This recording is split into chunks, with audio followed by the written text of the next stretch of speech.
start this shit. Okay.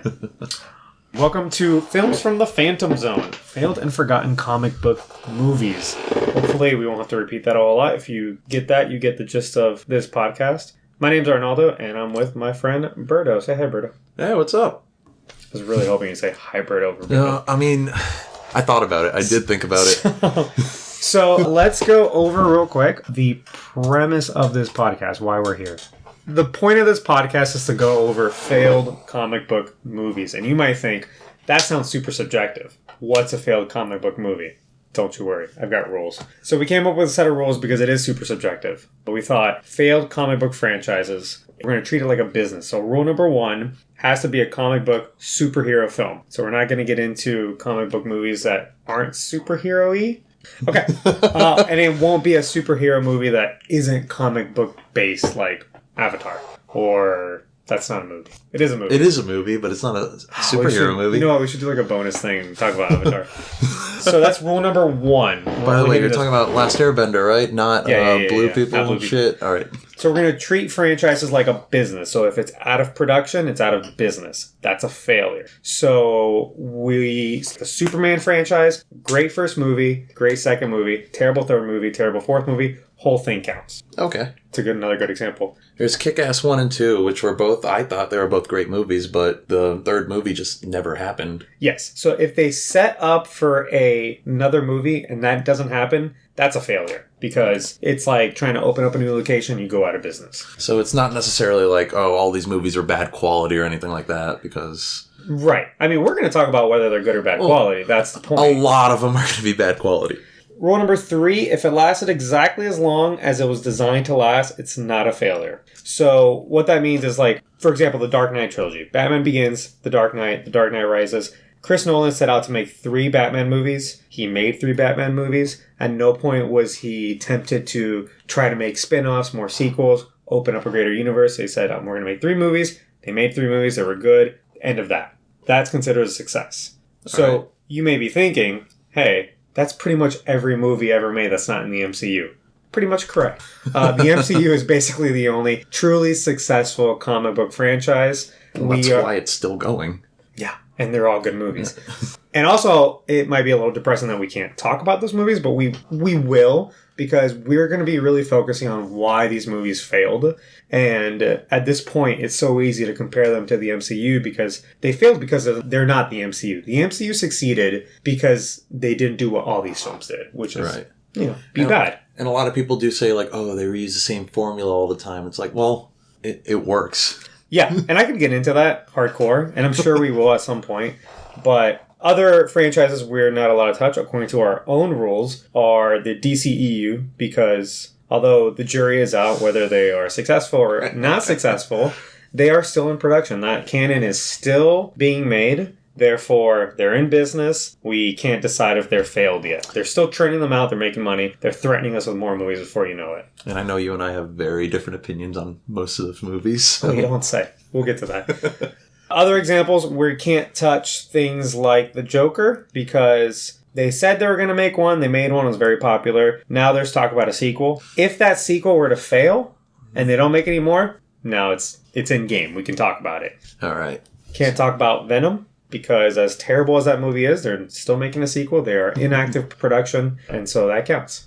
So, question about our own rules. Where does the Daredevil movie fall in that? Because I don't think they intended to be a sequel, but there was the Elektra spinoff. Oh, no, that counts. That okay, failed. So they were trying to make a franchise out of it. I mean, they made another one, and if they make a couple movies, but they are critical and box office bombs, that counts. Okay. Because that's a failure in its own right. Okay. So, honestly, most things are fair game.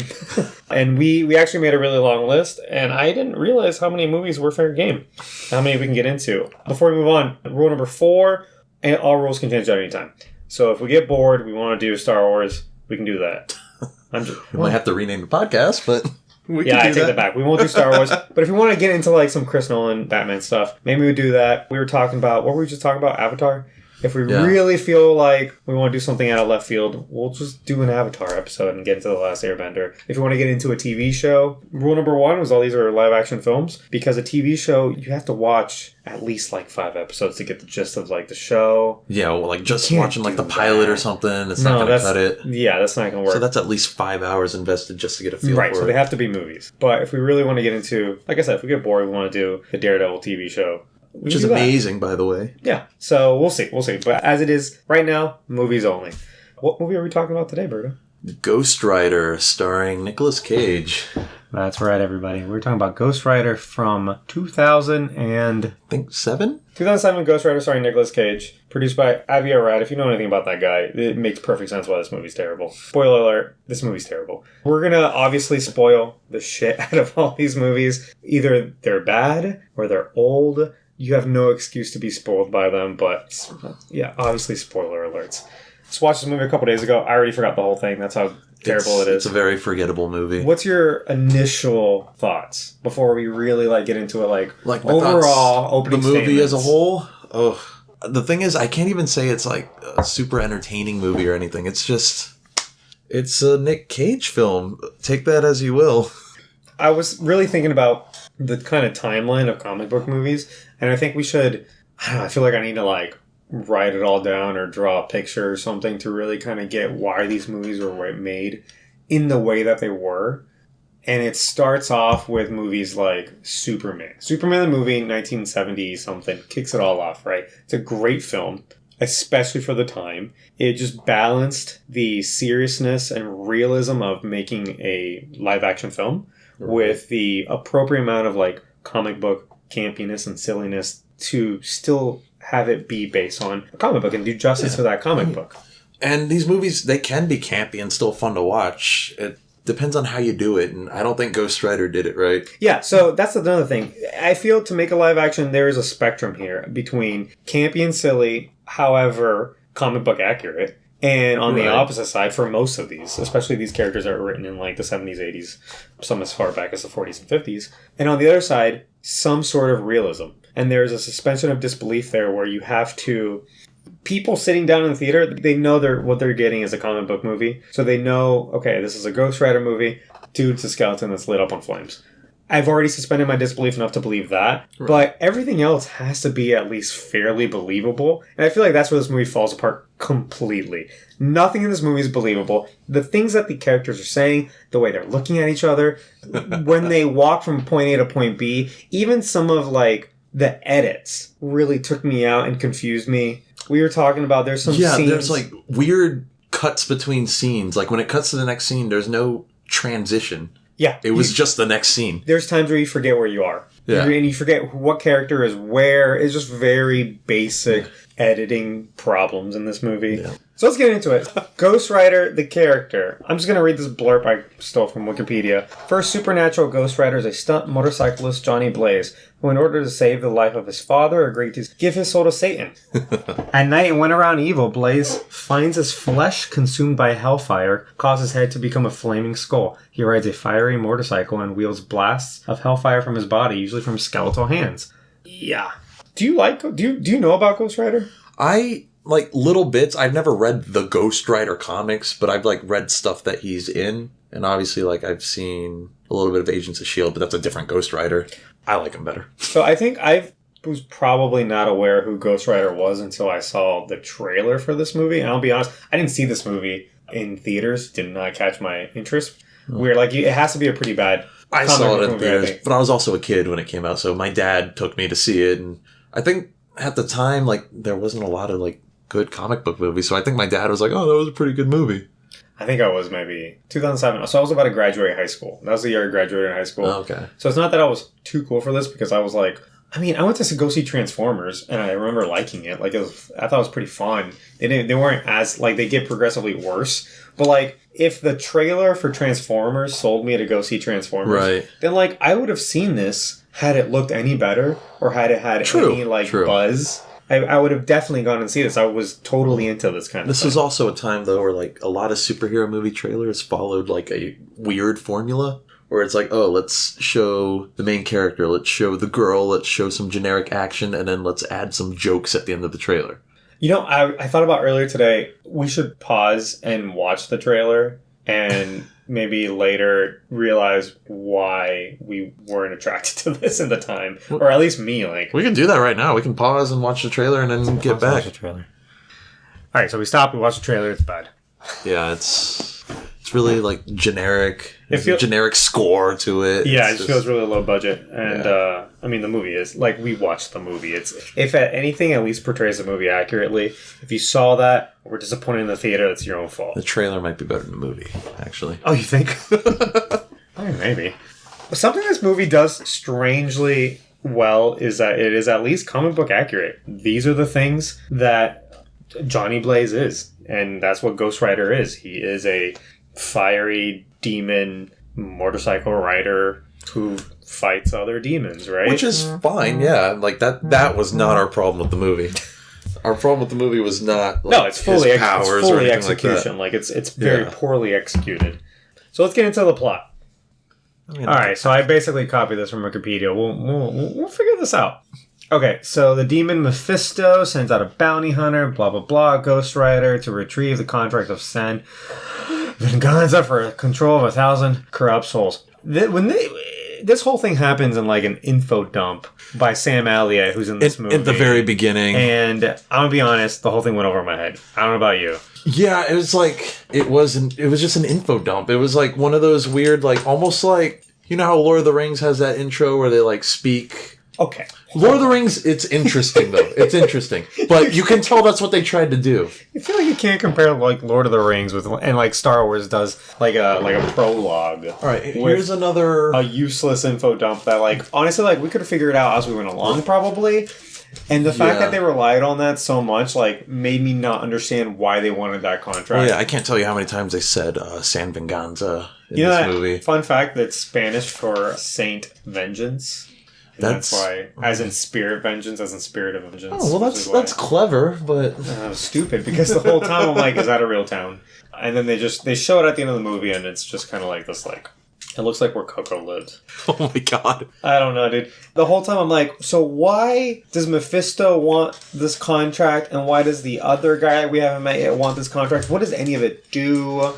Why is I didn't understand They briefly say that they say something along the lines of like it'll be hell on earth, but why? I don't know. And why? Okay, we'll get to that. We might have just missed something during the movie. Saying that the agreement would give Mephisto power to blah blah blah blah blah. All right, fast forward. It's 1986. Mephisto reaches out to a 17-year-old Johnny Blaze, offering to cure his father's cancer in exchange for Johnny's soul. So Johnny Blaze is 17. He's riding bikes and shit. He's like a stunt rider with his dad. Is it like a circus? Circus, carnival. Carnival. Yeah, it's more like a carnival. Yeah, Eva Mendes calls him a carny later in the movie. Does he really? Because the whole time I'm like, it's like an insult. Why is she into this carny? This whole time I'm thinking that. Yeah. His dad's got cancer. They sort of show it. He kind of just looks like a drunk, but apparently he has cancer. And then Mephisto shows up, talks to Johnny Blaze, and he's all like, my favorite part about this scene is when he's like... Oh, he says, I'll make your dad healthy as a horse. I'm so glad you remember details. And then the next morning, 2 days ago. The next morning, his dad wakes up. Johnny's like, Dad, you okay? And then his dad's like, yeah, I was going to tell you I had cancer, but, cancer's cure. I feel great. And then he says, I feel healthy as a horse. No, my favorite part about that scene was when he does this bit where he stops. He's like, oh, what do you want to return? And Mephisto looks at him and he looks around the room and he goes, how about your soul? Yeah, he was like being all theatrical for no reason. He's like, he's doing a bit. Like, obviously. He's doing a bit. They're in the middle of a garage. There's nothing of value in this place. It's a Carney's garage. What could you possibly want in there? Does Satan have a sense of humor? Is that what they're trying to get at? Supposed to be He funny? accidentally signs the contract with a drop of blood. I saw a fan theory that said... I did way too much research. I saw a fan theory that said... Because Johnny Blaze didn't mean to sign the contract wasn't binding. Yeah, he didn't willingly sign it. He accidentally poked himself. And then that's why he can refuse to That's why he obey. He retains his free will. Listen, fans, you're thinking too much about this. This movie's bad. They didn't think it through. They didn't put that much thought into You don't need to justify why. The entire movie, by the way, Mephisto doesn't do anything. And he seems to have no powers because he just threatens people and everyone around him goes, no, I'm not gonna do it. And he's like, no, why won't you Do the thing I want you to do. And so he goes to Johnny Blaze anyway. Pulls the classic Satan switcheroo where he gives you what you agreed on, but really he's gonna trick you into it anyway. Dad dies in a car accident the motorcycle accident the next day. By the way, there was no build up to that accident at all. It's just like, oh, I'm gonna go do my trick, and then he goes off the ramp and then just falls over. He didn't crash or anything. He just fell over. We literally saw this movie like 3 nights ago. I don't remember any of this. I don't remember. He gets on to do the stunt. He goes. Was there an explosion? I feel like there was an explosion. There might have been like an explosion. Like he kind of I think he fell into the ring of fire that he was going through. Oh yeah. And they did like this weird slow motion shot of it. There was no build up to it. It's because only one shot. He just goes right into it. Yeah. They don't even talk. He just goes right into the fire. I didn't feel sad at all when it happened because I had no emotional investment at this point. No, yeah, it did not work at all. So Johnny Blaze is all angry. His dad's dead. He goes off. Runs into Mephisto again, and he's like, you did this. By the way, when he runs into Mephisto, he does that famous, and he's going to do this a lot in the movie, he points at Mephisto, and he does you guys can't see this, but he kind of makes like an L shape with his fingers. So I think what it is, I think there's a comic book splash panel or whatever. Where he does where that. Ghost Rider is pointing. So he pointed at someone once. And so he has skeletal fingers. I think they're trying to recreate that. And they're like, hey, let's make this a thing repeatedly throughout the movie. He does it quite a bit. And it's something you can believe Ghost Rider would do. Like the spirit of vengeance. He's pointing at his victims and he's like, I'm going to get you or whatever. I'm going to judge you. Yeah. But it's weird that this 17-year-old boy is like, you did this. And he points at them all. And he it's very specific, the body language he uses. And it comes into play later, and there's no payoff for it. It's just something he does. Oh, absolutely not. It's his thing. I think they thought there was payoff at the very end, but there's not. So he points at him. He says basically this is your fault. And then Mephisto's like, I'm going to cash this in later, and disappears. Doesn't see him for 20 years or whatever. Then he runs into his girlfriend who he had been making. They just kind of show them together a little bit. You're supposed to just kind of get there. They're supposed to meet up and run away together or something. You're supposed to meet her under this tree, and then he's riding away, and he stops at this tree that he's supposed to meet her at. She's standing there. He just looks at her and then rides away. And that was it. Yeah, so he pulls up, just looks at her, and she's like, hey, are you... And he doesn't say anything, just drives away, never sees his bitch again. Yeah, kind of a dick move. Even if you're sad, what the fuck was that? He could have just been like, hey, my dad. He could have literally done anything else. Yeah. I wrote down, this actor they got an actor that's much better looking than Cage, grown up. The actor that plays the young Eva Mendes actually kind of looks like her too. Oh no, she's spot on. That was actually quite impressive. Yeah. So then it flash forward, it's present day, it's 2007. He's basically about to do a big stunt. Yeah. And for some reason, he's the most popular human. He's just selling out arenas. Well, prior to him running into her again, he did do a stunt before, and he crashed. He failed the stunt. Yeah, that's what I'm saying. We start out, he does a stunt, he crashes. Fun fact I found out, that shot of him crashing, they made it be an exact replica of an Evel Knievel, a famous crash. That the bike hit his helmet. That's nice if you're into watching stunt shows and stuff. That's kind of cool. Yeah, but who? For what? For who? Who knows this? Yeah, who's the target audience? It's just such a specific reference. And I think we're gonna get to target audience because I feel like the target audience is middle school kids who have trashy Walmart parents. Do you know what I mean? That's the target audience. And I feel for those people, they would have been like, this is my jam. This is amazing. With with the t-shirts and the maybe edgy middle school kids. Edgy. Yeah. No, that's what I'm saying. The bullies before they're bullies. Ah. I feel like this is their movies, this is their shit. And everyone else, none of this, I feel like it doesn't play at all. So he crashes. His friend's he's got a best friend. By the way, we were talking about who is that guy. It's Harvey Dent from Gotham. Oh, okay. I've seen this guy before somewhere. Yeah. He's in a couple other things, but I thought I saw him in some sitcom too. He looks like a sitcom guy. He looks like a sitcom dad, but they pair with a really hot mom. Yeah, but he's the goofy one, kind of dumb. Right. He's the relatable chubby guy. So his friend is trying to talk him out of killing himself essentially in more and more dangerous stunts. Yeah. They go to do a more dangerous stunt. So he didn't do a very good job talking about it. They're going to do about like a bunch of trucks or whatever, and at the last minute he's like, I'm so glad you didn't do the trucks. And these fucking Black Hawk CGI helicopters pull in. It was in the trailer. We just saw it. Doesn't look real at all. Do you think doing the CGI helicopters was cheaper than actually putting real helicopters there? For sure. At the time, even? It's like 6 Black Hawk helicopters. Those things are expensive. True. And I think they're only like military used. It was just really bad CG. Like No. Like, the helicopters looked fake as fuck landing there. Yeah, and you don't watch it. You don't watch this and go like, "Oh my god, what a dangerous stunt!" At all. No, you're like, "Oh wow, video game graphics in my movie." Right, exactly. Well, no. Beforehand, the girlfriend shows up. She's a famous reporter now. Most awkward interview ever. So because he's just like interrupting her. And being like, oh, hey, like, how's your dad? And she's like, dumbass, like, there's a camera here. And then she's, like, asking him questions and stuff. And then I think one of the questions was, like, do you feel like you've sacrificed anything doing this job? And he just, like, stares at her, like, blankly. And he just goes, yeah. Which, by the way, Nicolas Cage says about 10 words in this whole movie.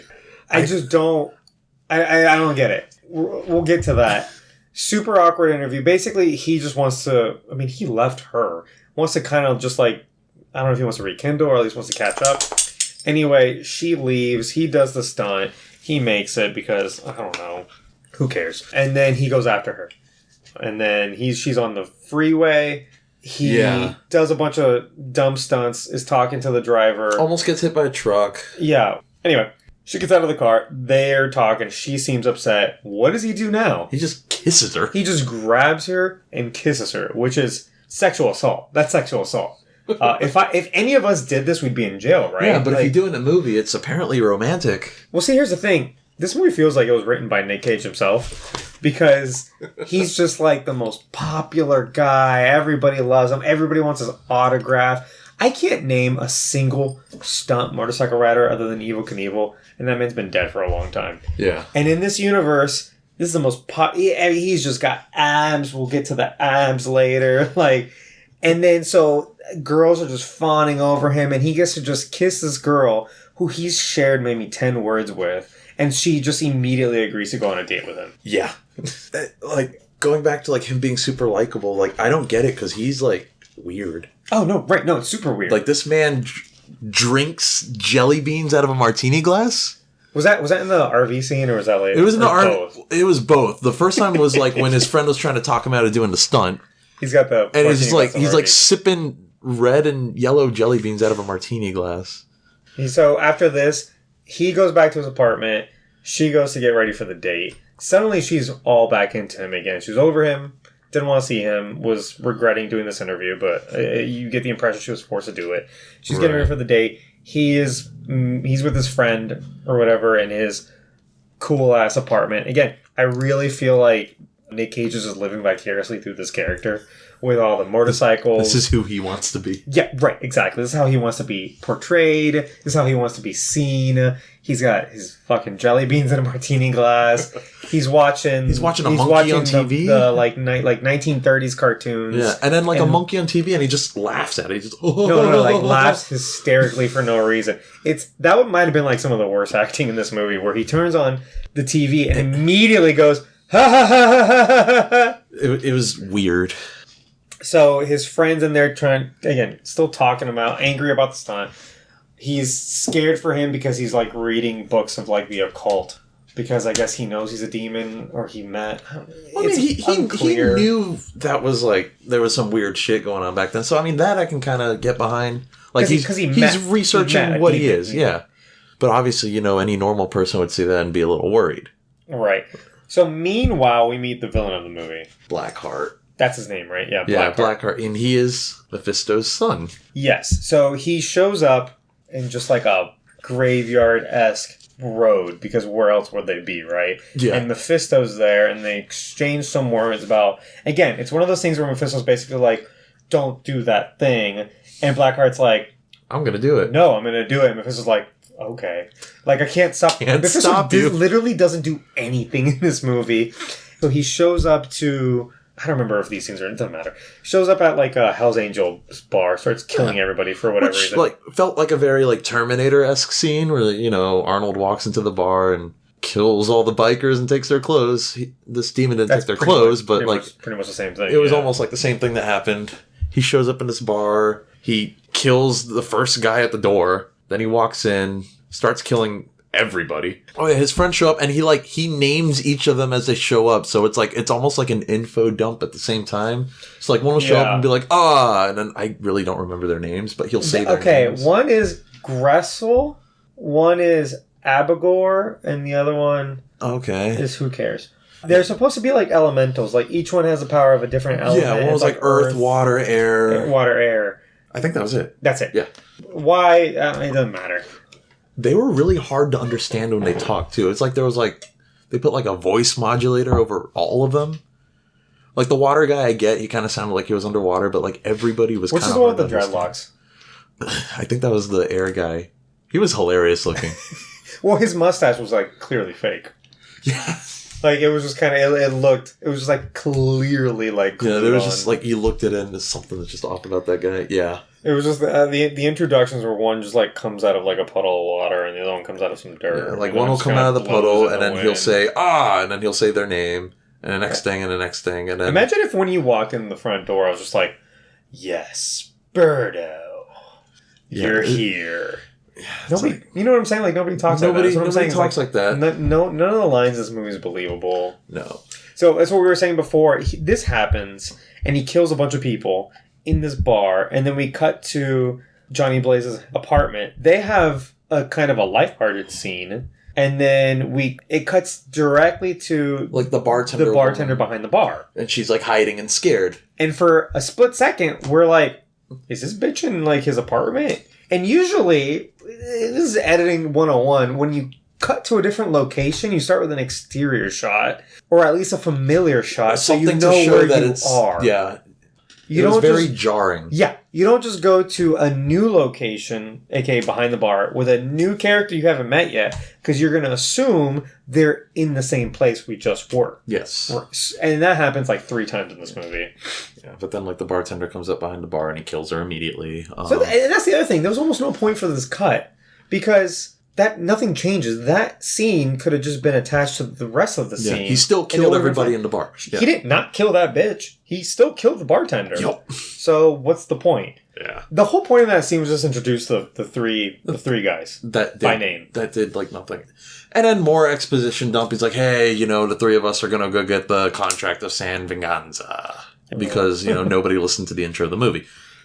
Even though Sam Elliott was narrating and he's got a great voice, but even he couldn't make that shit interesting. No, Sam Elliott's fantastic. Sam Elliott's the kind of that classic cowboy actor who does all the cowboy roles. It's also probably the best part of this movie. Oh, for sure. No, absolutely. He did that little stare over his shovel. Yeah. No, he was really good. Back at Johnny's apartment, he starts transforming. Because now Mephisto is waking up like the sleeper agent that is Ghost Rider, and his hands start turning red. He starts freaking out. Yes. Do you remember any of the scene? Because I don't. I remember. Oh wait, I had notes for it. What did I put? All I remember is that a random new bicycle shows up. I put first transformation scene is cringe. So it's just kind of him, like his hands start smoking. He starts going like He's doing like Nic Cage shit. If you've seen like Vampire's Kiss or any Nic Cage movie, like he's doing that thing where he just kind of freaks out and starts like flailing. Yeah, you can imagine. Yeah, except there's like bad special effects over it. Does he go full? I don't think he goes full Ghost Rider till he gets to the bike. To the place. It's like a train yard, because he gets to the bike. Yeah, he gets on the bike and he's like Mephisto's on there, and Mephisto's basically like, get on the bike. Again, why he has to be there, I'm not getting into why the writing is so bad. This is also the only time in the entire movie that Mephisto has any sort of control over him. Yeah. Again, what are his powers? Why doesn't he just go do stuff? Like he just summons a bike and drives itself. He's the equivalent of Satan, and he can't do anything except like, oh, my son pissed me off. Ghost Rider, go get him. I mean, he killed Ghost Rider's dad pretty good. Why doesn't he just kill more people? He's lame. So he gets on the bike drives itself, going super fast, shit's blowing up, gets to the train yard, that's where he fights.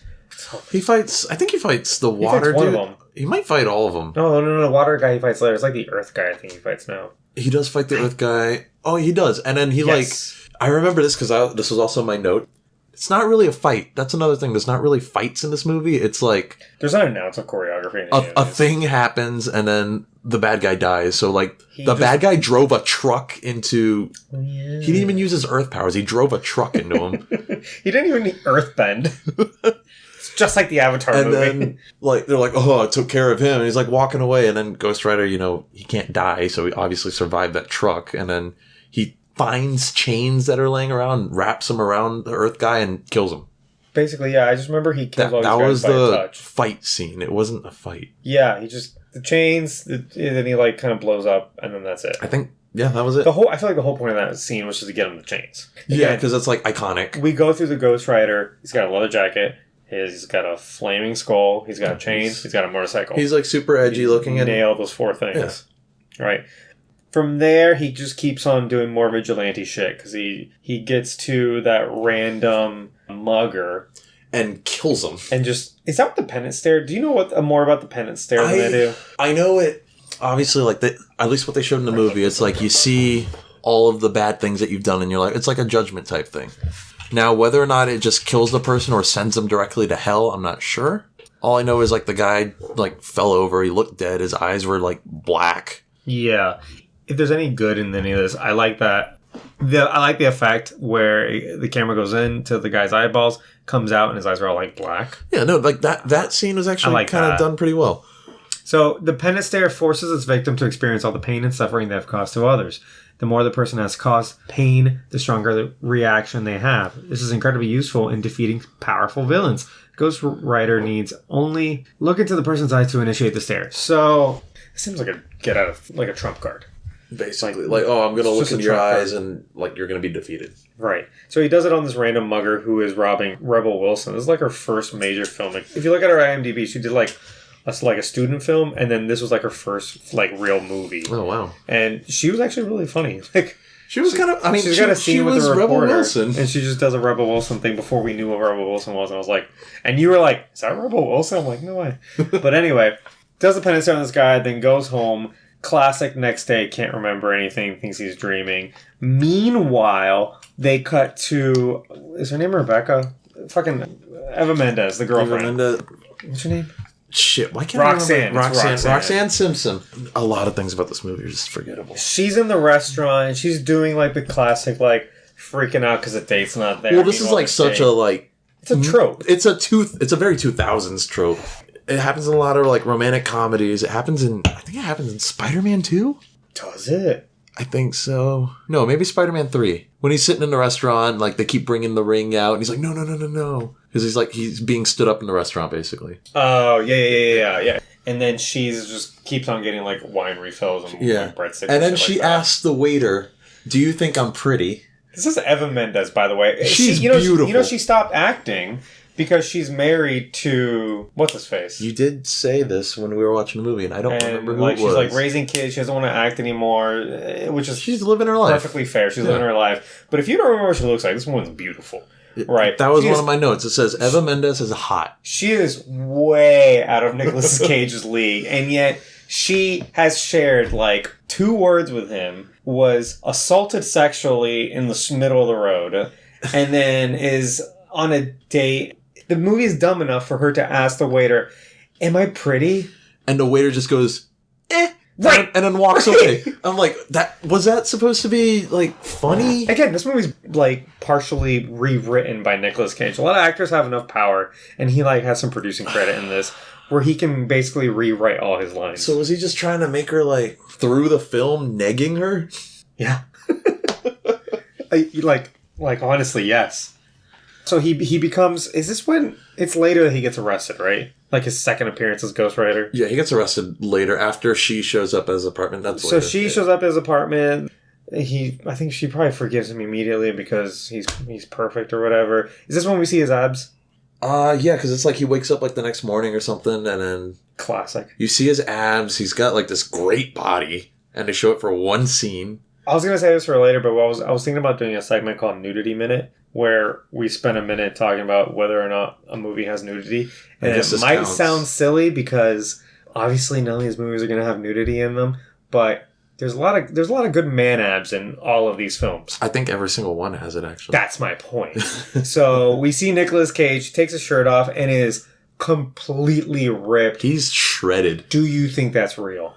I don't know. By the way, I looked it up, but Nic Cage seems like the type of guy that would try and get... He seems like the type of guy that would try and get ripped just for one scene, but he also seems like the type of guy that would have someone do a body double for him so he could look good as well. Exactly. That's exactly what I think happened. I looked it up. There's a lot of contention of whether or not that was a body double CGI. Oh, so people aren't even sure. Yes. Most people think it's fake. They came out and said it was real. Now, if you look at Nicolas Cage, like in the 90s, he was incredibly fit. He was in Con Air, is pretty muscular, in The Rock. A couple National other movies. Treasure. That was a little before. I think it was like 2004 or 3. So it was a little before this. But at this point, I feel like, now he's in his, kind of his pudgy dad bod. Which is fine. Nothing wrong with that. Nothing wrong with that. But I'm saying is, I do not think he was that shredded. You don't think that was him? 2007. I do not think that was him at all. Like, if they had just taken his shirt off and there was some indication of some abs, I would have been like, that's fair. Good for you. You're, in your 40s or whatever at this point. Like, great. There's fantastic. No way he has a body like but that, though. I'm talking about just sipping jelly beans every night. No, he looks like a Hanes underwear model. Like it was that kind of 8-pack cut abs. And at the same time, it did look like generic though. No, that's what I'm saying. It looked like an advertisement. I think it's fake, but we'll move on. They say it's real. Maybe we'll find out one day. So obviously she walks in and he's taking his shirt off. Classic. Oh, don't forget, while he's in the mirror shirtless, he does another classic Nic Cage thing where he's like, checking his face and stuff. He's like, oh, my head's on fire. He turns around, jumps back towards the mirror really quickly, and goes, ooh! I think a lot of this movie, though, is... So this is a Sony movie. Is it Sony? Yeah, it's Columbia. Oh, shit. Is it Columbia? Yeah, it's Columbia. Most Marvel movies were either Sony or Fox back then anyway. Yes, but only so many. I think they were really riding the coattails of Spider-Man at this point. I think they basically wanted to make just a more generic Walmart brand Spider-Man movie. Right. Which is unfortunate because, again, great character in his own right. I think I think there's a better movie here. But you see a lot of that in the intro and the graphics, the title cards and the credits look a lot like the Spider-Man credits, just with flames instead of webs. Yeah.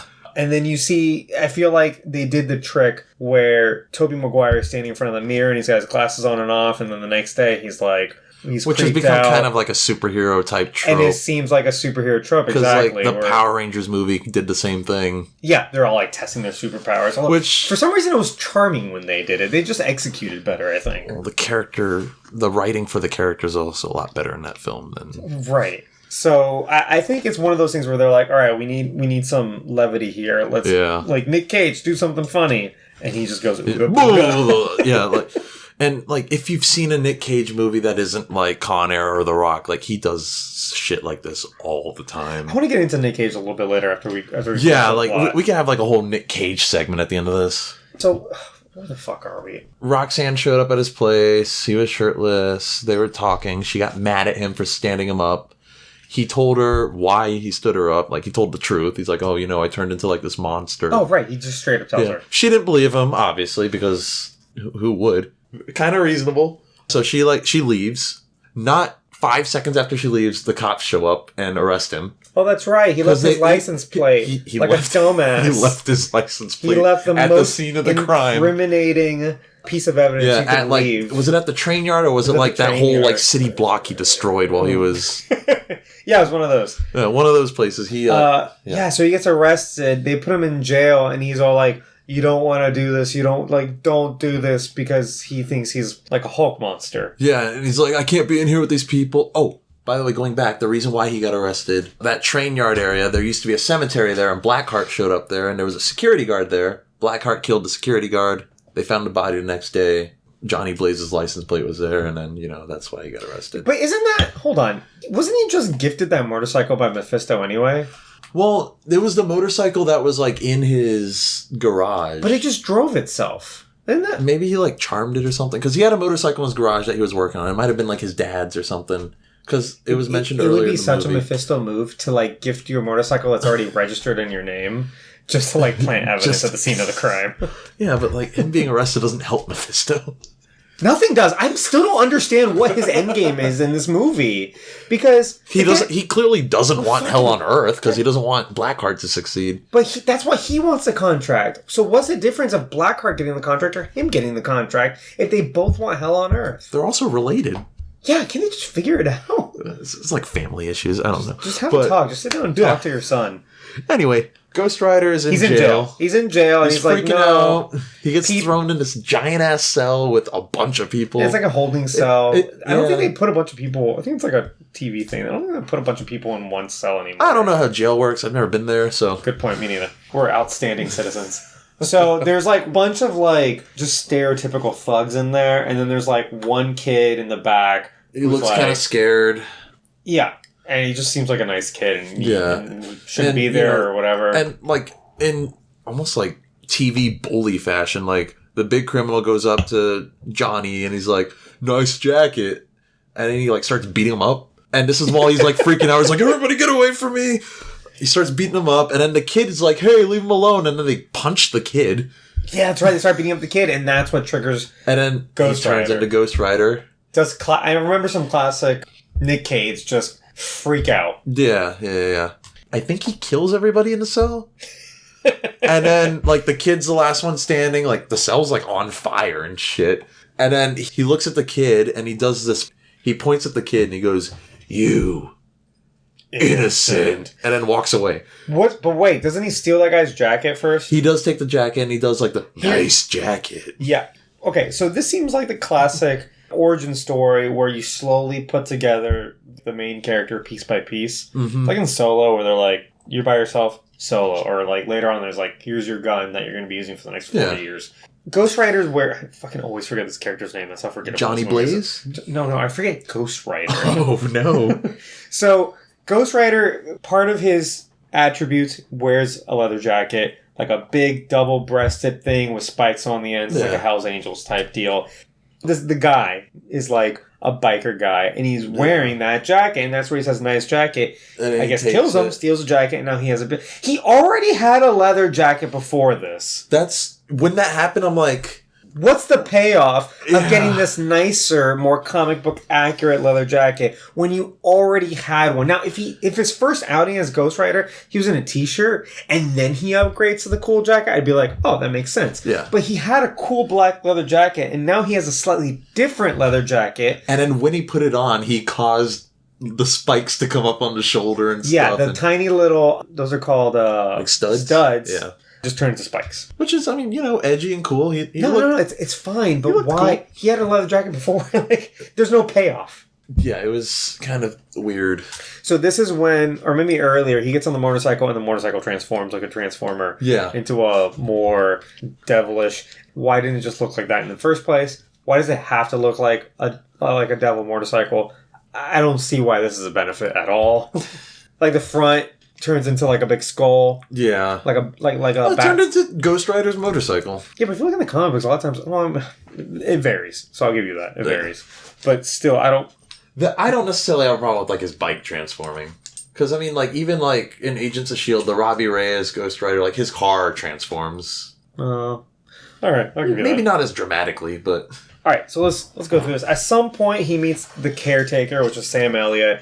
If it's not super obvious at any point in this movie that he is the original Ghost Rider, it should be. Like he meets him and he knows all about the curse, he calls it. He's like, you made a deal with the devil, blah, blah, blah, blah. He's telling him all these things and Johnny doesn't seem to like give a shit. He's like blowing it off and stuff. And then he mentions like, so what deal did you make? And then that's what causes Johnny to like, how do you know I made a deal? Right. He waits for him to be walking away so that he can dramatically say the thing he should have led with. Yeah. So that he can turn around and be like, how did he... It's like, well, now you have my attention. I mean, it didn't catch your attention that he knew exactly what happened to you last night? Also, didn't he wake up there? Yeah, he woke up. There was like a bunch of cups of water next to him and he starts chugging the water. And then, they add a little corny joke here where he's like, oh, how you doing? He's like, oh, great. I feel like my skull's on fire, but I'm great. I remember thinking this seems like the one line I just feel like it was like the first time I heard Nicolas Cage talk, because it's like the first full sentence he says in this whole movie. The whole movie, he's just like blurting out a word or two at a time. He's very quiet. Yeah. It's Nic Cage with a Texas accent, sort of. Oh, yeah, I forgot about that. He like sort of has a Texas accent. You live in Texas. How do you feel about that? It didn't sound like a Texas accent. It sounded like Nic Cage doing some weird southern drawl. Whoa. So let's fast forward. At one point, he killed the first angel, and then he's in another fight on top of a building, rides his motorcycle up the building for some reason. Oh, yeah, this happens like that later that night or something. Yeah. He's like, oh, I gotta go do something. And this is like the second act. We might be missing some details, but honestly, like, there's not that much going on in this movie. Here's something I really hated about that scene. So the cops are there, obviously. Yeah. Cops are always involved. And he's on the top of a building with his motorcycle, and he's fighting the wind dude. He's either about to fight the wind dude, or he has to fight. Anyway, helicopter shows up, and he has a fight with this helicopter, right? And the whole time I'm thinking, why do this? Because this only ends one of two ways: either you kill the cop. The cop's the good guy. Like, you can't. Yeah. Like, how's this gonna end? And so it just ends with they're fighting, and then the helicopter just flies away. Yeah, he's got, like, the helicopter chained up, and then he goes, like, you're really pissing me off. And then the cop in the helicopter goes, sorry. And then he, like, lets the helicopter fly away. It's funny because he, like, throws the helicopter away. Yeah, but the helicopter, like, regains its stability, and then it just flies away. And then the camera stays there, so you know, hey, guys, like, we didn't hurt, this random cop helicopter pilot. Yeah, because he's a good guy. Fine. We're not killing any good guys. Otherwise, that would make Ghost Rider a bad guy. Right. Yeah, you said he had a fight with the helicopter, but then the actual bad guy shows up, the wind dude. Oh, yeah. And it's not a fight. He, like, whips his chain at him a few times, and he's like, oh, you can't hurt the wind, or something like that. So, he just starts, like, twirling his chains around, and then, like, fire appears around the wind dude and kills him. He has a classic Flash move where the Flash can't beat anybody by running fast, so then he starts spinning his arms and creating, like, whirlwinds. Except there's usually a fight leading up to that. This was like... No, they're, like, not... I don't think they made any kind of contact. He just starts spinning the chains, and the guy's like, he starts, like, screaming, and then he dies. Fantastic. Ghost Rider jumps on his motorcycle, lands on the ground, and then the cops start... Wait, actually, he has a little moment with Roxanne, who happens to be there. And she's like, oh my God, Johnny. She's standing in front of the cops. And then all the cops behind her pull out their guns and start shooting. That's right! They start shooting at Ghost Rider. He's Ghost Rider, so the bullets do nothing. But I'm like, you're shooting while there's a civilian standing in front of you? No, she is, like, very far ahead of them, too. Yeah. Like, that's not very safe, nor realistic. No. And then, like, I don't remember if she yells, like, stop or something, or if she just stands there and stares. I think she just stands there and stares. I don't fucking remember. This movie's so forgettable. I think he either just drives away or, like, does something to their guns and drives away. Either way, he didn't get hurt. The cops are idiots. Roxanne's an idiot for standing in front of a bunch of armed cops. Right. Nobody looks good in this scene. Right. Basically, nothing important happens. Yeah. We fast forward to the third act where the Blackheart. The helicopter? Blackheart, oh yeah. Blackheart. You know where I know this guy from? He's from the Hunger Games. He's the guy with the weird beard. Oh, he plays Seneca Moore. He has he's in the first Hunger Games. Yeah, well, he's got like this, yeah, and then they poison him at the end because he failed. I don't remember Hunger Games. I remember too much about Hunger Games. Sorry. But it's that guy. That's where I know him from. He was also in Interstellar. He was one of the astronauts. He was the guy that got swept away by the wave. Yes. Poor guy. He's just, but I mean, in this movie, this character's just kind of like... He's an edgelord and doesn't do anything. Yeah. I feel like they ripped him right out of the vampire movie. What's it called? Which vampire movie? Twilight? That one. Did this come out? I think this came out before the Twilight movie, but I think the book's already written by then. I don't know. I just feel like he's such a Twilight character. He looks like one. He's got pale skin. He's really scrawny. He's smirking a lot. He doesn't seem threatening at all. He does kill people in this movie, but he just doesn't seem threatening. No, he does. He's clearly the most dangerous person here. Mephisto cannot do anything. All right. Fast forward. He realizes he takes the bitch hostage, right? He takes Roxanne hostage. Classic move. And then Johnny's like, I gotta get her. But I love that. So he goes to the caretaker back because he needs to find out where the contract is. Because Blackheart demanded the contract for Roxanne. Right. The caretaker's like, okay. Took fucking no convincing. Like, all right, it's in the shovel. The implication is that the caretaker's been watching this safekeeping this contract for hundreds and hundreds of years. He's the one that ran away with it and hid it. And the second someone's like, can I have that contract? He's like, yeah. To use as a bargaining chip for this girl, Roxanne. Who, in the grand scheme of things, like, I get she means a lot to Johnny, but in the grand schemes of, like, like, we're talking about hell on earth. Yeah. He would just say, no, let her die. Like, she's going to die now. That's it. I'm not giving you the contract. We're going to be immortal. We're going to laugh about this in 200 years. You know what I mean? And then he's like, no, I need it to go fucking save her life. And he's like, all right, let's go. He's like, okay. And then at the end, and a minute later, he's like, oh, I'm coming with you. I've got one more ride in me. He doesn't say that until afterwards, though. Oh, sure. So he's like, all right, I'm going to come with you. Johnny's like, well, can you keep up? And he's like, oh, my horse is actually undead. I'm a Ghost Rider, too. I wish you had just said that. It would have been better. But yeah, turns into a Ghost Rider. So... And we have, like, the one cool scene in the movie with them going through the desert. Watching this movie, you're like, this is where the entire budget went. I feel like that's where most of the budget went. They're going through the desert. They're going really fast. They kill a lizard for some reason. I don't know why they felt the need to add that. They really, like, zoomed in on that dead lizard, too. Yeah. They fried him to a crisp. So, yeah, he's in his horse, who's also undead, skeletal, flaming. Which actually does look pretty bad. No, that was fine. That was cool. And he's on his motorcycle. They're driving together. They're out in the middle of nowhere. They get to... San Venganza. San Venganza. In Spanish. I speak Spanish. I got this. I do not speak. So they get there, and then he's immediately like, okay, I'm going to die now. Yeah, he's like, all right, well, this is the end of the line for me. I only had one ride left. He says, I can only transform one more time. When is it ever stated that there's a limit on how many times he could transform? That wasn't a rule established in the movie. Doesn't make any sense. And then he just, like... He transformed one last time, basically sacrificed his life just to ride with him to this town. And then he just turns around, walks away, and fades away into the dust. Could have given him directions. Could have given him directions. Could have waited to transform and then help him fight. Could have hopped on the back of the bike. Yeah, like... There was no logic there at all. He's just like, oh, you need directions? I'm going to commit suicide now. See ya. You're on your own. I trust you with the contract. Right. Gives him the contract. He's in the place. They sort of... Do they fight? He's got the shotgun now, which is also... Yeah, this is the closest thing to a fight in the movie. He shows up in the town. He's like, give me the contract. Well, first he kills a water guy on the way there. Oh, yeah, on the way there. It might have been before that. I don't know. He kills the water guy. The water guy sneaks up on him. He touches him. Water guy dies. That's it. He, like, pulls him into the water. And so he's like, oh, man, you're in my element now. And then Ghost Rider... touches him and then he dies. He literally just touches him and he dies. Yeah. So, it doesn't matter. The three characters are completely useless. They're all dead already. Maybe they're just trying to sell action figures. So we're in the town. Sunlight's coming up, so Ghost Rider is going to have a problem.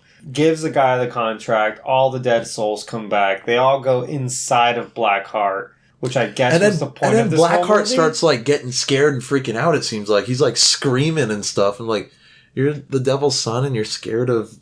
You know what that reminded me of? It was the end of the first Transformers movie where the whole movie they're fighting for the Allspark. And then they shove the Allspark into Megatron. He dies. I want the Allspark.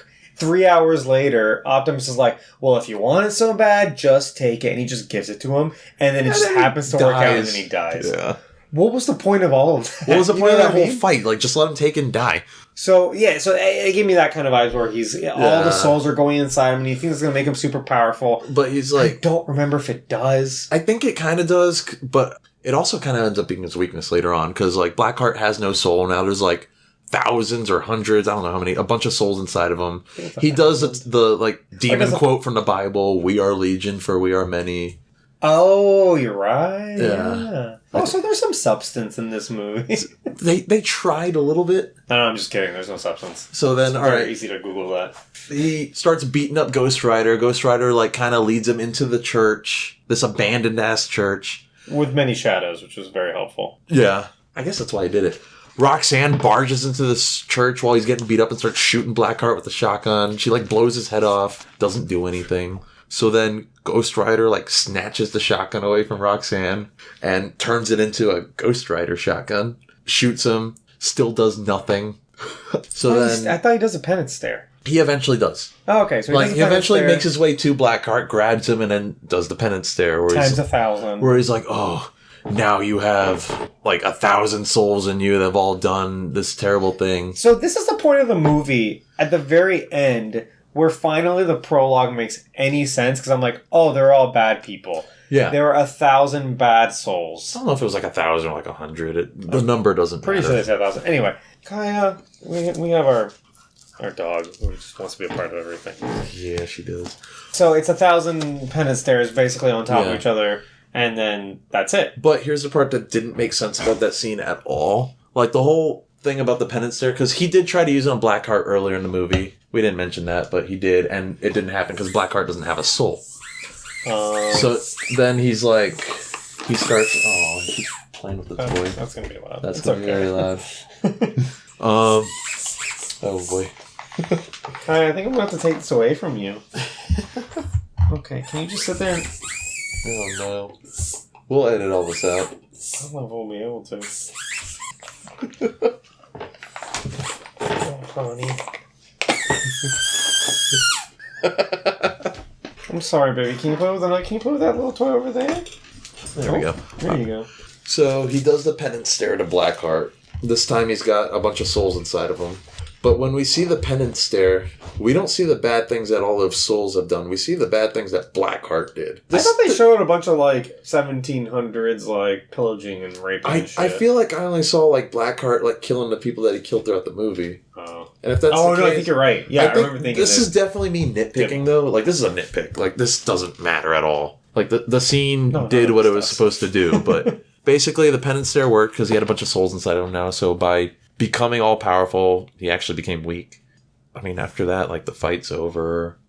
What the hell happens after this? So Mephisto shows back up. Oh, that's right. And he's like, oh, thanks for doing the thing that I wanted you to do. Yeah, and he's like, I'll take the power back now and you're free.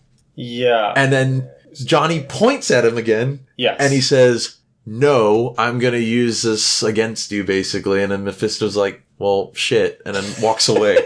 No, Mephisto screams, no! And then disappears. Yeah, and then he says something about, I'm the spirit of vengeance. I'm going to find a way to use this against you.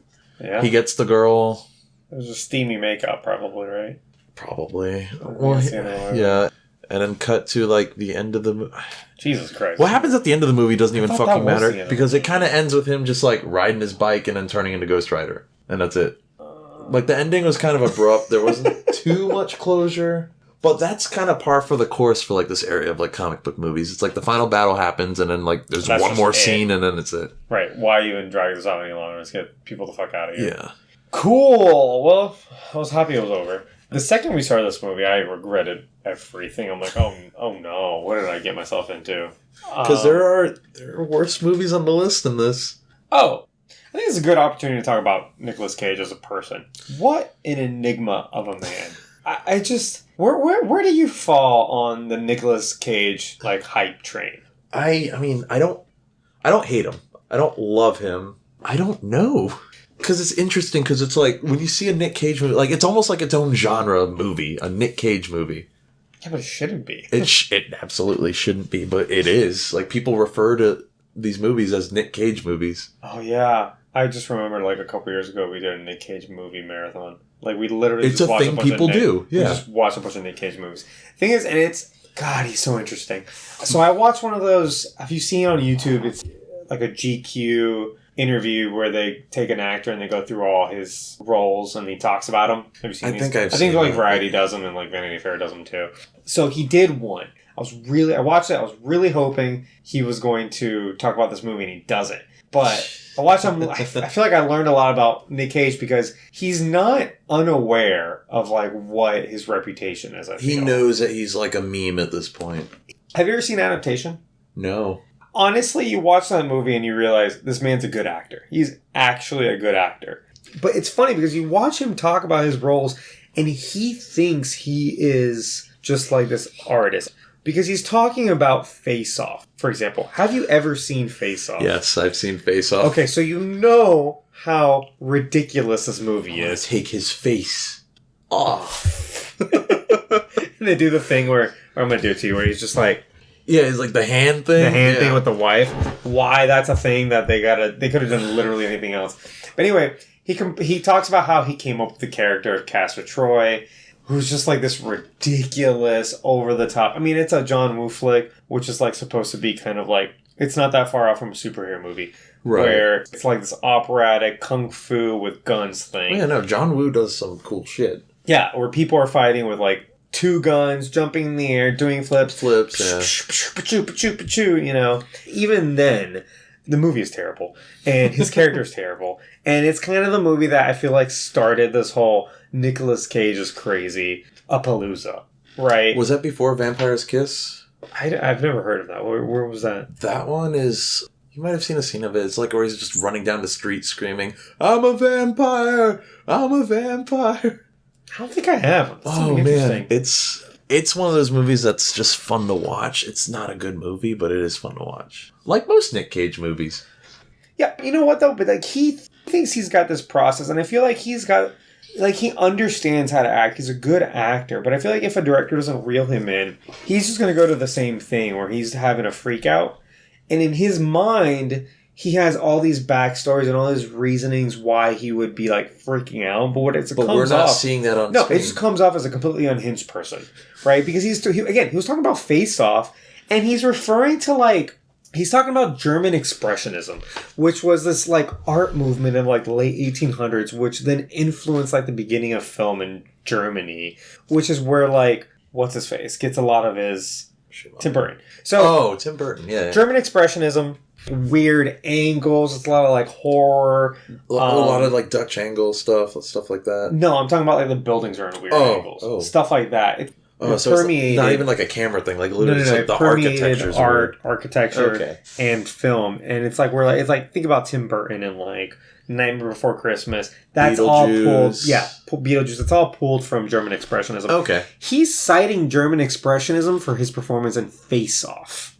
I think he thinks he's like this artist that just we just cannot possibly grasp. He doesn't think on the same level as a normal person. Maybe he's a genius. So at the end of this movie, I was like, man, he really phoned this in. Because it looks like a lot of the performances in this movie seem like they're rehearsals. It seemed like it's like a blocking rehearsal where they're just there, they read their lines because they're just trying to figure out where people are going to stand. Yeah. They're not actually acting. And I feel like maybe that's the editor's fault that he used the bad takes. I don't know. Maybe those are the best takes. Maybe he really did phone it in. But then I started getting into it. Nicolas Cage is a huge comic book fan. I don't know if you know this. Enormous comic book fan. He's crazy about Superman. Didn't he name his son Kal-El? I think that was a thing that he did. Yeah, I want to look this up. We can fact check that, but I remember hearing about it on the radio like when I was a kid. Fact check that. Fact check that, yeah. So he is obsessed with Superman. I mean, he landed the role of Superman for a movie that never came out, and I really think we should talk about that in a different episode. It's called Superman Lives. Yeah, Nicolas Cage named his son Kal-El Coppola Cage. I guess he has 2 sons. His other son is named Weston. What a normal name. God, everyone must hate Kal-El. So you mentioned his last name is Coppola. He's part of the Coppola family. Coppola, yeah. So he is... I might have pronounced that wrong earlier, but whatever. He is Francis Ford Coppola's nephew. He is Roman Coppola's So he's like acting... cousin. Hollywood royalty. He's Hollywood royalty, yeah. Sofia Coppola's cousin. He specifically picked a stage name so that he could make his own name as an actor and not be roped in with all these other people. I'd say he's done that. Nobody knows him as Coppola. Everyone knows him as just Nic Cage. You know, he named himself after Luke Cage. Okay, yeah, he's a comic nerd. He's a huge comic nerd. You know his other favorite comic book superhero? No, who? Ghost Rider. He has a Ghost Rider tattoo on his arm. He had this tattoo way before the movie. They had to cover it up with makeup because it'd be super fucking weird. That Ghost Rider has a tattoo of himself before he even becomes Ghost Rider on his arm. With the way that this Ghost Rider is portrayed, it wouldn't have been a surprise if he had a tattoo of himself. No, he should have just got the tattoo in movie, and it would have made perfect sense. It would have been very meta. It would have been... Actually, you know what? Look, we just made the movie better. But if... You think he put a lot more love into this if he was such a big Ghost Rider fan? So, apparently he lobbied strongly for this role, was involved in several rewrites, as we correctly assumed. Right. And came up with the helicopter thing, came up with a bunch of different... He was so involved, but that doesn't show at all. Like, you get when you see Tom Cruise is involved with Mission Impossible, and it makes Mission Impossible a better movie, and his stunts or whatever, and you can tell the man likes doing this, and the movies are better for it. This is not that. Did he make, like, just, like, weird changes? I mean, who knows? At this point, yeah, I guess we don't know exactly what he changed, but... When they announced the sequel, he said, I won't be drinking jelly beans out of a martini glass this time. So it seems like he at least is aware of his weird creative decisions. And when he hears the feedback, maybe he realizes, oh no, that was weird. I think he thinks he's being an artist, but it comes off as weird, is what I'm saying. Maybe he was like, what if I actually was Johnny Blaze? What if, like, Nic Cage, was Ghost Rider? No, and this movie was, like, his fantasy of that. I actually think that's what he thinks. You know, there's a joke that's like, says, like, Nic Cage doesn't know he's in movies. The camera crew just follows him all around, and then they stitch together movies from whatever they get. I mean, I wouldn't be surprised. So you want to hear some other things about Nic Cage? Absolutely, I do. At one point in the 90s, he was one of the most richest... the most highest paid actors in Hollywood. Yeah, isn't he like notoriously bad with his money though? He bought, I wrote this down. Oh boy. At one point, bought 18 personal residences. And we're talking about mansions, not just houses. Mansions. I'd be happy with one. A small fleet of yachts, 22 cars, including 9 Rolls Royces, which are all like $1 million cars. A private jet, and artwork and exotic items such as the skull of a Tarbosaurus. This is in the Tyrannosaurus family. Apparently that skull was stolen. He had bought it stolen from a museum. He had to return to that museum. That sucks. He once owned Action Comics #1, which is... And it like went missing or got stolen or something, It was stolen. Action Comics #1 is one of the most expensive pieces of paper in the world. It was the first appearance of Superman. Yeah, first appearance of Superman. He, being a Superman aficionado, obsessive, and one of the richest people in Hollywood, bought a copy. It was stolen. It was eventually recovered because it was sold again for, I think, like $2 million. Wow. It's recovered to him. But at this point, when he finally gets this comic book back, the most expensive comic book in existence, he is so broke that he sold it. Damn. Doesn't he own like a castle or something? Or owned a castle? He did own a castle, yeah. So he's... right there. Spending a lot of money that he doesn't need to. Which, like, yeah, celebrities do that, but that's outrageous. So moving on, this movie had a budget of $110 million. It made $228 million. So it basically doubled its revenue from its budget. So it earned a 100-ish% profit, which sounds good. The thing about these numbers is when they tell you the budget, that is the production budget. What that means is just the money to make the movie. Does not take marketing into effect. It's often said that marketing budgets are equal to production budgets. So whatever they spend to make the money, they're going to spend the same amount of money to market. So if we're going by that, and we don't know if that's exact, it made a profit of $8 million. Right, it basically made no money. Barely profited. If that was the case, and I want to say it did have a pretty okay marketing campaign. I remember the movie coming out. I remember the trailers. I remember the billboards. I actually remember when this movie came out, I took a trip in high school abroad. I was in France, and I saw in Paris a bus with the motorcycle painted on the side, and the actual wheels of the bus were the wheels of the motorcycle, which I thought was super clever. Yeah, that's cool advertising. So they did advertise it. Didn't really mean... I mean, if a Marvel movie made $220 million... Marvel would shut down. That's nothing. That's what they're spending on to make most of their movies. But this was a year before Iron Man. This was a year before Again, all of that really took off. And on a $110 million budget, it's not nothing. And at this point in time, for them, I guess they decided it was enough to make a sequel because they made a sequel, and it's what we're watching next. Are you ready? Ooh, I've never seen the sequel, so this is going to be. I swear, I've never seen this movie, and I know I've seen it for a fact because I remember like 2 scenes from it. But well, what's going to be fun about the sequel is the sequel came out in a post MCU world. That's true. So if we look at, we were talking a little bit earlier about like the overall timeline. For me, it starts off with Superman, right? In the 70s, not much else was happening. Superman was kind of like diamond in the rough type situation. Right. 10 years later, Tim Burton makes Batman. right? And that was a huge deal for Batman because it really changed the character. Batman has been forever influenced by that film. Yeah. And the animated series became quite a bit less campy after that. A little bit more, like, still campy, but not like the Adam West stuff. Right. Like, yeah. Well, I mean, even in the comic books, they changed direction after that. It became a bit darker. Yeah. And then basically nothing really happens. They made a couple more Batman movies. We'll get into it. Nothing really happens until about the year 2000.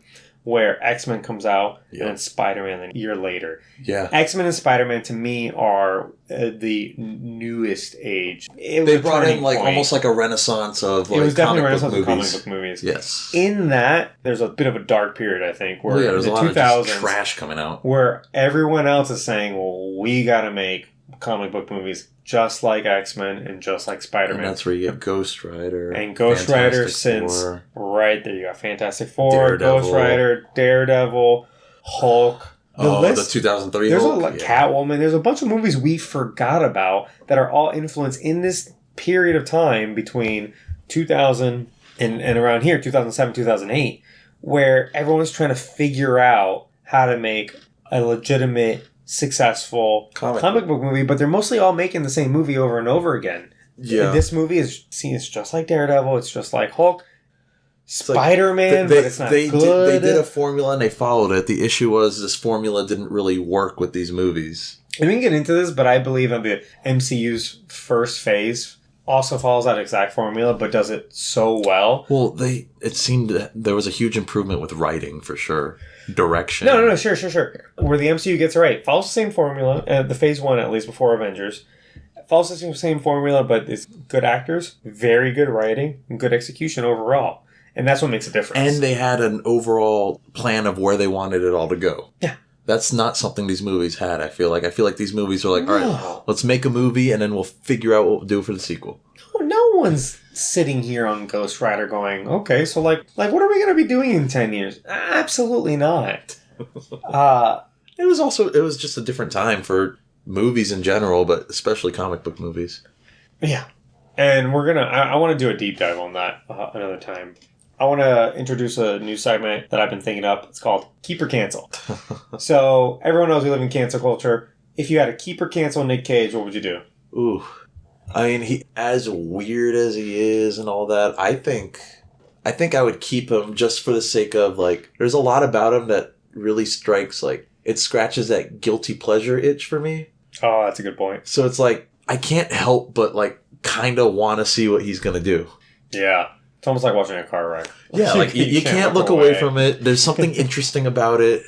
You don't necessarily want to see it, but you're gonna. So I think if he made more adaptations, meaning like the movie adaptation, again, you watch that movie, he was upset he wasn't nominated. No, he was nominated for an Academy Award for that movie. He two of his co-stars won their awards, and he didn't win for that. However, he should have. He plays two. The movie's about Charlie Kaufman. I don't know if you know him. He's a screenwriter. Okay. He's made a bunch of really good, very well written, complicated movies. And this movie is about him trying to adapt, it's super meta, a book that was considered unadaptable. He was hired to make a film version of this movie, and the movie is him trying to make a movie. So it's a movie about Zack Snyder trying to make Watchmen. That was supposed to be unfilmable. Right. So because it's a weird flower book, he makes the movie, but he writes himself into the movie, and that's the movie that we're watching. It's super meta. But it's played by Nic Cage, but Nic Cage also plays fictionalized twin brother. So he does a dual role. Okay. It's very good. Is he like acting with himself? Yes. Okay. And he's actually acting. Oh, he's not doing like the freak out. No, he's not just Nic Caging it. He's actually acting, and it's honestly very good. You should check it out. All right. But so if we were to get more adaptations on less Ghost Rider, I'd be all for the Nic Cage Renaissance. But we're getting a lot of... So when he got bankrupt, he just started doing everything. He did... Saying yes to every role. Yeah, he started doing... He did that one, like, time travel movie where, like, he got to... It was like a video game premise where he got to, like, reset everything a few seconds. Was that Deja Vu, or am I thinking of... I think it... Yeah, no, I think it's that. And he's got, like, long hair in it. That might be. It could be something else. I could be wrong. He did one of those cheap Jesus movies about Left Behind. He was in one of those. Oh, yeah. That was just not that good. So he's just started doing... I think he was in like fucking Knights of the Round Table thing. He just starts doing crap, right? He was in another crappy movie. It was like kind of like Apocalypse. Knowing. Yes. That one was not good. Yeah, just a lot of movies like that. A lot of just... Yeah. Like in video games, you would call like crap like that like shovelware. It's just shit that they throw out. They throw out there to try and make some money off of it. Appease the masses. It's not really appeasing anybody. So I think, unless they announce National Treasure 3 in the next like 5 seconds, I think I'd cancel. I would cringy. Watch a National Treasure 3. I'm sick of his shit. I could just, like, we've got plenty of Nic Cage. If he just would just retire somewhere, I'd be totally okay with that. He can't afford to retire. Oh, you're probably right. He should do National Treasure 3. Get that going as soon as possible. Get that Disney paycheck. Get that Disney Plus. Maybe he can get a Disney Plus series going. Get a consistent paycheck from it. Nic Cage, if you're listening to this, something to think about. How dare you say if Nic Cage is listening to this? He's not listening to this. All right, final thoughts on this movie. What do you say? Boring, forgettable. It didn't need to be made. What day is it today? Thursday? We literally watched this movie on Monday. And you forgot everything. We're talking about it, and I'm like, I don't remember a goddamn thing. This movie is so forgettable. It's so bad. It misses... Again, it tries to be Spider-Man. It's made by Columbia and Sony. They're like, we got to make another Spider-Man. Let's just do Ghost Rider. Nic Cage really wants to do Ghost Rider. Although maybe he doesn't. Who knows where his head's at anyway. It's just awful. And it kind of sucks, too, because the character is actually pretty cool. Like, the idea of the character is cool if you can suspend your belief for everything happening. But, I mean, it's comic book, so, I mean, if you're not suspending your... Disbelief, yeah. If you're not doing that, then you shouldn't be watching comic book movies in the first place. No, that's what I'm saying. So, like, in this movie, I will... Again, for these movies, you usually suspend your disbelief for anything you get in the first act. So... Yeah. Or in the trailer. So, if I go to see a Captain America movie, I already know what I'm going to see. I'm going to see Captain America, who's a super soldier... And he's got the shield, and I know the shield bounces in weird directions, but I've already accepted that. Right. But everything else needs to follow some sort of logic. It needs to make sense. Yes. This movie, I'm already okay with Ghost Rider being a character. I'm okay with the chain, the pendant stare, the flames, the motorcycle. I'm cool with the demons. I'm cool with all of that. Right. But why does Mephisto have no power over anything? Why is he such an idiot? Why doesn't he do it? There's just a lot of logical gaps in this film. Why does no one think Eva Mendes is pretty? Yeah, who doesn't think she's pretty? I want to know. So, this is the movie where I was already starting to regret this entire idea, but we're going strong. We're watching the sequel next. Ghost Rider, I don't know, what's it called? 2? Ghost Rider Spirit of Vengeance. Fuck, whatever. Ghost Rider 2? Oh, Jesus Christ. Well, we'll see. The plan is we're going to tackle franchises at a time. We're not going to skip around too much, but we're not going in any sort of order. So we're gonna hit up Ghost Rider 2. Once we're done with that, we'll do some other franchise in its entirety. So if we do Daredevil, it's Daredevil and Elektra. If we do Batman, it's Batman 1 through 4. Can't wait to watch Elektra. Man. Yeah, and I think the only reason we picked this is because it's spooky season, and we thought, let's do something spooky. Yeah, and Ghost Rider. Oh, maybe we can do the Blade movies next. That would actually be along the line of spooky. Yeah, and I think those movies are a bit better. At least the first 2. And they're bringing them back. I don't know if we can nail all 3 of those before Halloween, but it's worth a shot. Yeah, that's a lot of movie, because we still got to watch the second Ghost Rider. We'll decide on a time off. Ghost Rider 2 coming next. Any final things to say? Well, this being our first podcast, I think we did an all right job. Obviously, we're going to get better at this as we go. Don't say any of that. You don't want to admit to be bad. We suck. No, but I can't wait to watch the next movie and continue this torture that we've decided to inflict upon ourselves. Same. This was a huge waste of time. I feel slightly closer to death. What are you doing tomorrow? What is it today? What am I doing tomorrow? I work. Friday. Oh, shit. I don't think we got time to watch more movies. We'll figure this out. Okay. Bye. All right, bye.